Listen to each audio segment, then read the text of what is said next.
The forest floor was a thick carpet of damp leaves, muffling the sound of my footsteps. It was supposed to be a simple shortcut, a way to shave 10 minutes off my drive home.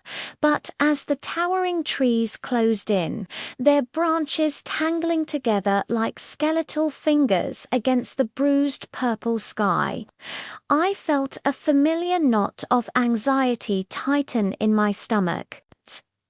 The path was barely visible now, and the air grew heavy and still. I'd been walking for what felt like an hour, my phone stubbornly displaying no service. Every snap of a twig, every rustle in the undergrowth sent a jolt of adrenaline through me. I told myself it was just a deer, a squirrel, anything but the creeping dread that whispered otherwise. The woods were notorious in my small town, filled with stories of people who went in and never came out.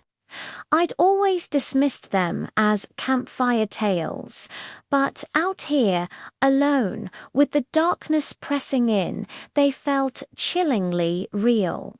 My heart hammered against my ribs, a frantic drumbeat against the unsettling silence. I had to get back to my car.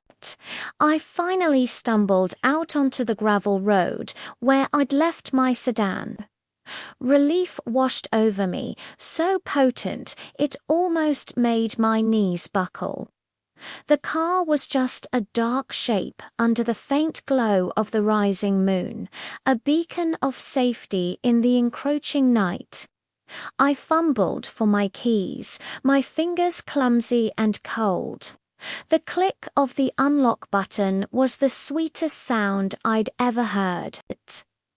I slid into the driver's seat, the familiar scent of cheap air freshener and old coffee filling my lungs. I slammed the door shut and immediately hit the lock button, the solid thud echoing in the confined space. I just sat there for a moment, my breath coming in ragged gasps, my forehead resting against the cool plastic of the steering wheel. I was safe. It was just an overactive imagination, a simple case of getting lost and letting my mind run wild. I took a deep, shaky breath, trying to calm the frantic pace of my heart. It was over. Sarah's heart started racing. She got into her car and locked the doors. Before driving away, she glanced at the rearview mirror at first. Nothing, just the dark, empty back seat and the black rectangle of the rear window framing the menacing woods behind her. She let out a half-laugh, half-sob of relief. See, nothing to be afraid of. She was about to turn the key in the ignition, to put this whole terrifying ordeal behind her and speed back to the warmth and light of civilization. Her eyes flicked back to the mirror one last time, just to be sure. And that's when she saw it. A movement so slow, so deliberate, it almost didn't register. A hand slowly rose from the back seat, gripping a knife. The moonlight caught the edge of the blade, a sliver of cold, hard light in the suffocating darkness of the car. Time seemed to stop. The air thickened, impossible to breathe. Every ghost story, every whispered warning, every childhood fear crashed down on her in that single, horrifying moment. The shortcut hadn't saved her any time at all. It had cost her everything. My mind went completely blank. Flight or fight? My body chose neither.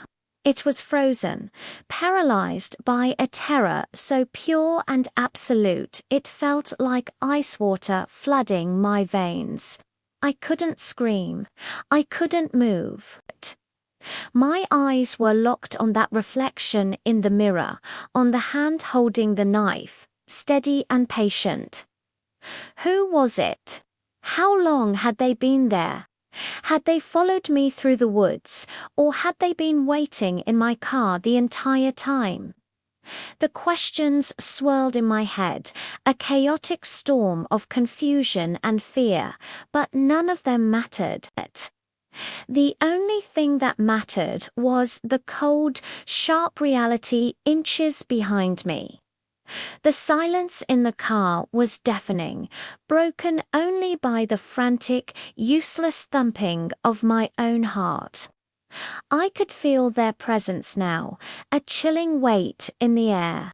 I could almost feel their breath on the back of my neck. The hand didn't move.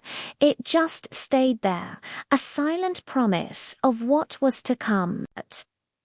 I knew with a certainty that was more terrifying than anything I had ever known that my life was about to end. And the last thing I would ever see was my own terrified face reflected in a rearview mirror. Thank you for watching, and if you enjoyed this story, don't forget to like and subscribe for more. Stay safe out there.